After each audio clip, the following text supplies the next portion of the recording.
Welcome back, team, to the #1 military podcast in the world, Commando Performance Podcast. Thanks for watching and tuning in. Make sure you subscribe and like this video if you're on YouTube. And don't forget to jump over to our social media, Instagram, Facebook, and check out Commando Performance Podcast. And also, don't forget to buy our Work Hard t-shirts and help support this great channel. But yeah, before we get into this video, just want to say thank you for the support so far.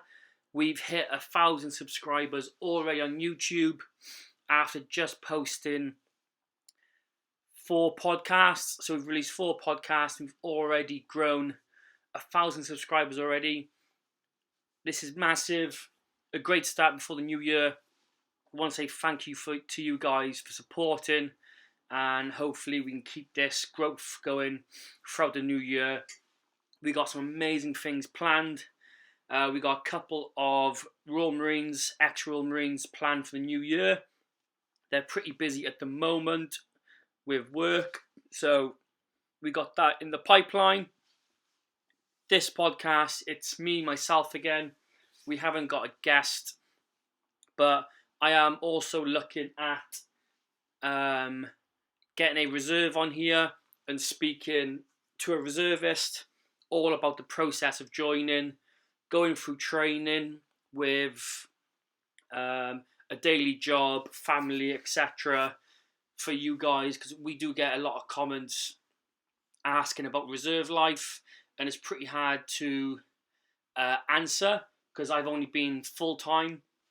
I haven't been a reservist, so it'd be great to get some contacts for you guys with regards to that. But yeah, let's get into this video. So as you can tell by the title, this one is all about running for the military. So not just for the Royal Marines, but the military in general. But it will be focused towards the Royal Marines as that's what we specialise in. That's what our background is, and that's what most of our followers are from or going to become. So that's what we're going to cover. So yeah, the biggest mistake lads make when it comes to running or training for the Royal Marines and to join the Royal Marines. So that's what we're going to cover this podcast. So yeah, people think you need to run loads of miles, 100 miles a week to become a Royal Marine. So just because of the tests they do, you got the in the commando tests, you got the 30 miler, you got the 9 mile speed march, you got load carries, you got the 3 miler, which they no longer do no more. But again, it's pretty famous test of the Royal Marines is the 1.5 mile, followed by the 1.5 mile best effort. And again, like I said, the famous 30 miler you do right at the end of recruit training. So yeah, because of these tests and a lot of these running tests, lads, they always ask us questions about running, how much running do they need to do, stuff like that when joining. And to be honest, it's not that much. You'll be surprised. You don't want to overdo it, especially with the impact on the body that running has. You don't need to be smashing yourself, especially at the age of 16, 17, putting your joints, ligaments through that much stress, especially if you're going to go into recruit training, and literally the stress is going to be through the roof on the body, and that's how a lot of lads get injured and get sent back in recruit training. So they smash the training, a lot of panic fizz before joining, and it comes to recruit training, and then a couple of weeks in they get injured, stretch fractures start appearing, knees, so like runner's knee, hip problems, stuff like that. All these start flaring up through training, just because of the stress the body's been through already before starting recruit training and putting it through even more stress. So yeah, this podcast is basically just to help lads out to get a better understanding on how to train properly, train smart, to get the best benefits out. And again, you don't have to run to get fit or to get fitter.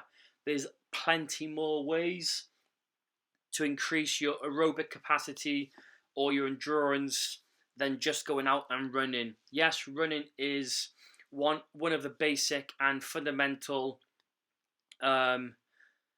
ways of getting fit and improving endurance, but there's much better ways to do that without putting stress on the body. And again, a couple of them is swimming. Swimming is a massive one.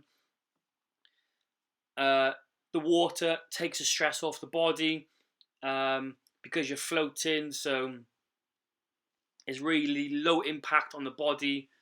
Again, you can do hypertrophy training, so you can go swim underwater, holding your breath, swim as many lengths as possible, or as far as you can, holding your breath, stuff like that. And again, it's going to increase your lung capacity.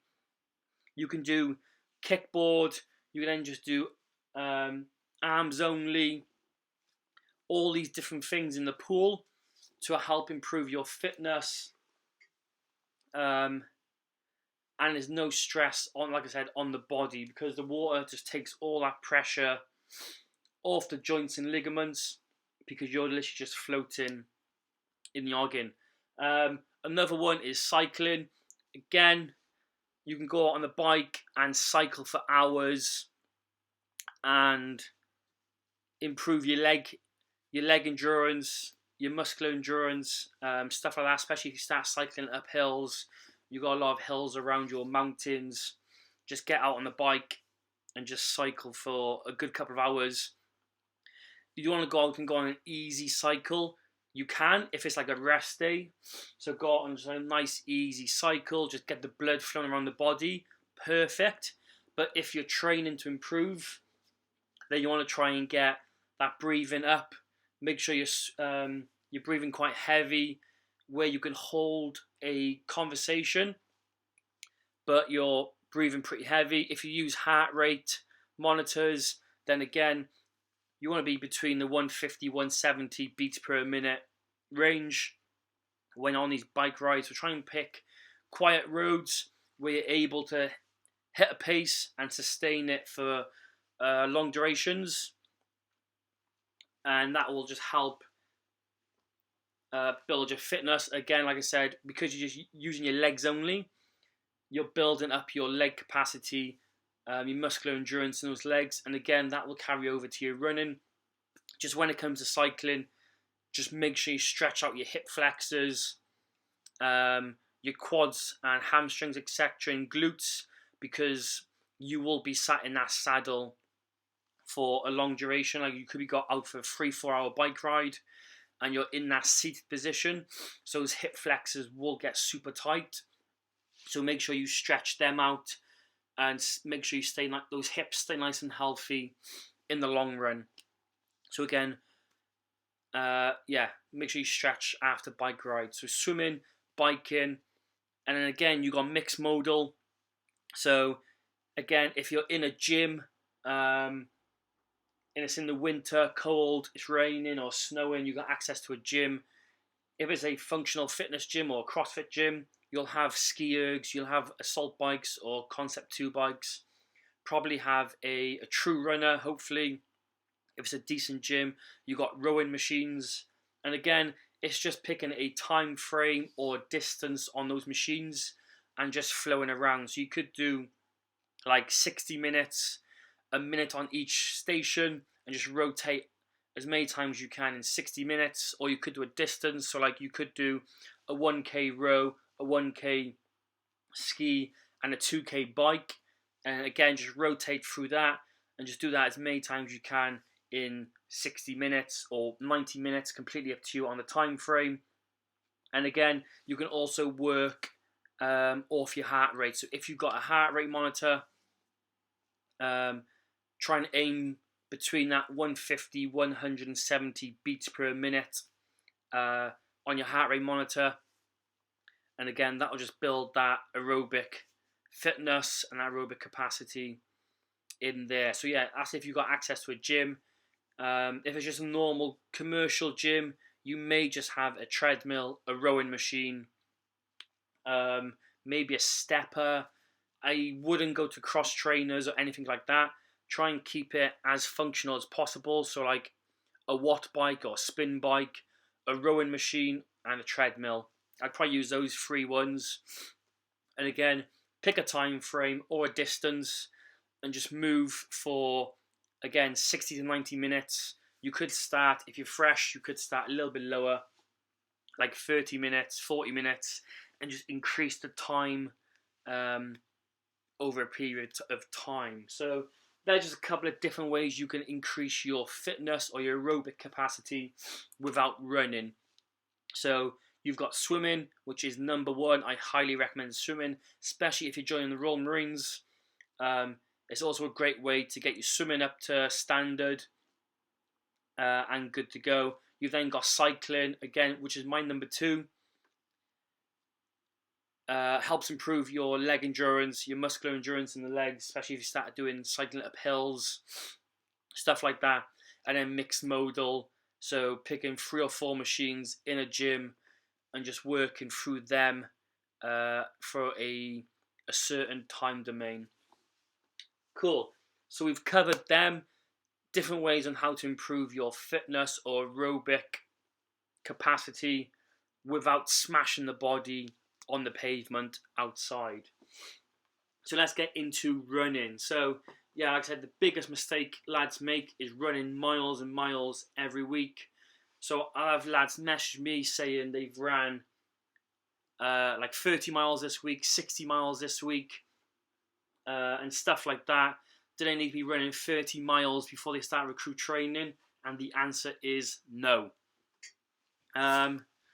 It's the biggest one mistake lads make, like I said at the start, and it leads to probably the biggest injuries and the most common injuries for lads dropping out of recruit training. So we need to start training smarter. The information ain't out there on the internet, and that's what we're trying to do here, is provide the knowledge and information for the young lads that don't have the knowledge to basically improve their training and stay injury free. So that's what we're trying to do here at Commando Performance. So yeah, running. I tell lads, and if you follow my Marine training plan, we run 3 times a week. Especially at the start, we're trying to build a foundation which we can later then rely on and start building off that foundation. So yeah, you can't basically build a house, you can't put a roof up on a house if you haven't got the foundations or the wall to support that roof. So pretty much that's what we're trying to do here. We're trying to build that foundation, that solid floor, and then we'll build the walls, and then we finish off the roof, and basically you guys are tip-top shape and performance to enter recruit training. So yeah, 3 times a week, and what we're trying to aim to do here for these 3 sessions is hit the energy systems which the human body has, and the best way to explain these to just the public is you got short, medium and long. So short distance, you could look at a 100-meter sprint. So 100 meters, you're looking at between like less than 12 seconds. So it's an all-out sprint, 10 to 15 seconds. 100 meters, that's short duration. We then got the medium ground, so we're looking at 800 meters to 1,000 meters. We could also add maybe the 400 meters. So we'll say 400 to 1,000 meters is the medium ground.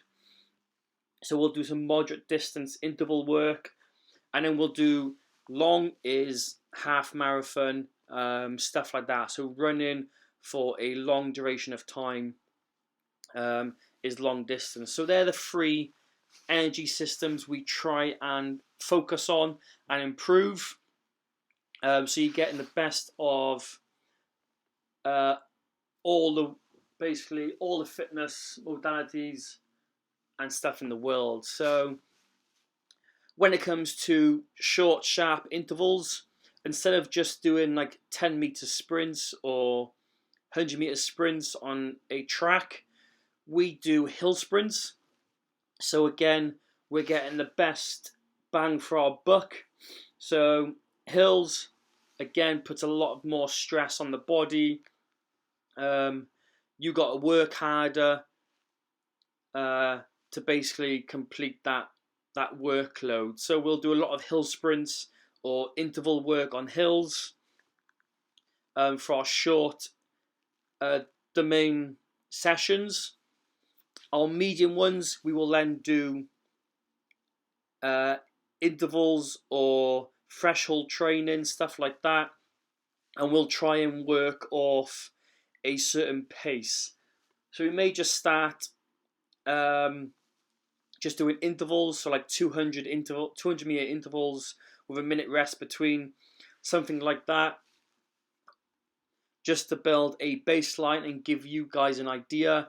We'll then test our 1 mile at the end of a cycle. So we'll do like a 6 to 8 week training cycle. We'll then test our 1 mile time. And then once we've got a 1 mile time, we can then build off that. So we can start doing threshold training using our 1 mile time. So if you can hold, say, a 7-minute mile, we will then do threshold training based off of that over the time for the next cycle and stuff like that. And we'll just increase over time. And a long distance one, we try and use heart rate monitors on this one. And again, we're just trying to run, keeping our heart rate nice and low over a duration of time. So I'm trying to think how I do this. So I kind of start with 30 minutes. So again, nice and simple 30-minute running, keeping your heart rate below 150 beats per minute. And basically it just increases your aerobic capacity without the strain of running as fast as you can for as long as you can, pretty much. So a lot of people will just run. So say if they have a plan of running 8 miles, they'll try and run 8 miles as quick as possible, pretty much. And again, that will just slowly start turning into overtraining, putting a lot of strain and stress onto that body and the joints. This is a smarter way, and instead of having a distance in mind, it's basically you just have a time frame to just run. So in each week we will basically just keep increasing that, and eventually you'll be able to run close to your race pace with a much lower heart rate. That's the goal of this. So we'll start at 30 minutes running for or keeping your heart rate at 100 or below 150 beats per minute. Each week I will add 5 minutes over time, pretty much. And it basically means you'll be able to maintain your training without the minimum injuries and illnesses that come with overtraining. So like I said, instead of going out for an 8-mile run and trying to do it in 20 minutes, it's basically a lot better way of training, keeping our stress low, and you're not overtraining the body. So yeah, like I said, we'll start at 30 minutes, increase the time by 5 minutes, but again, still keeping your heart rate below 150 the whole time. And the goal is to increase your distance. So if we run, so I done this during the first lockdown. I done 5 weeks of running for 30 minutes, keeping my heart rate below 150. The first week, I think I just about managed 4K. So every time I run, my heart rate just spikes and just goes through the roof. So whenever I go for a run, my heart rate goes straight up to like 170 beats per minute, and it'll stay like that the whole time I'm running. So the goal for me was trying to keep my heart rate and my breathing under control while trying to run as quick as I could. But obviously at the start I couldn't do it because my heart rate and my breathing was all over the place. So it's just a great way to relax, get into a stride, find that stride and keep going. So yeah, week 1, I just about managed 4K maybe. And then by week 5, I was running 5K within just over 20 minutes. So I was getting just shy of 6K in 30 minutes, keeping my heart rate below 150. So I pretty much almost increased my running time and my distance by 2K. And all that changed was my heart rate and my breathing pretty much. So I ran the same time frame for 5 weeks. So I ran 30 minutes. Each time I kept my heart rate below 150, but it's just over the weeks my body adapted, got used to it, and pretty much just got more efficient at running. And I was able to add 2K, or pretty much up to 2K, onto my running. And then pretty much from there, then I just increased it to 35 minutes. Again, ran that for a couple of weeks. And then 40 minutes, ran that for a couple of weeks. I literally repeated that until I got up to 60 minutes. And I just ran 60 minutes and keep my heart rate below 150. So that's what I try and do with you guys. If lads don't have a heart rate monitor, I tend to try and run breathing through their nose only. So nasal breathing, we've brought that into our training method or methodology when it comes to running. So yeah, again, they'll go for a 30-minute run, but they gotta breathe through their nose only. Again, it slows you right down because a lot of people mouth breathe. The human body, or the humans over time, we've literally forgotten how to breathe properly. We're meant to breathe through our nose, and pretty much we've forgotten how to do that. So that's what we're trying to do, is reteach the body on how to breathe properly, cycle that air around the body, fill the body with fresh oxygen. It basically just improves your fitness and aerobic capacity, lung capacity, and all that over time. So those are just the different ones and how we train. So like I said, lads, you don't need to be running every day of the week, 30 miles a week or so on, before you join the Royal Marines. And especially when you start recruit training, the PTIs and recruit training is well structured. It's structured to a point on where it progresses over time. So yeah, the first 4 weeks of training, you might not even run, or if you do run, it might be a 2-mile run or 3-mile run as a troop, something like that, or it could just be camp circuits. And again, camp circuit, you could be doing like 2 or 3 camp circuits. And again, camp circuits is 800 meters max, probably just shy of a K. So again, that's the most you'll be running during recruit training. So yeah, don't overdo it, because when you join recruit training, you won't be running long distances straight away. So yeah, just go in with a decent fitness level. As long as you can run say 5 miles or 6 miles, you can pass all the fitness tests. So you do the beep test, push-ups, pull-ups, sit-ups, etc.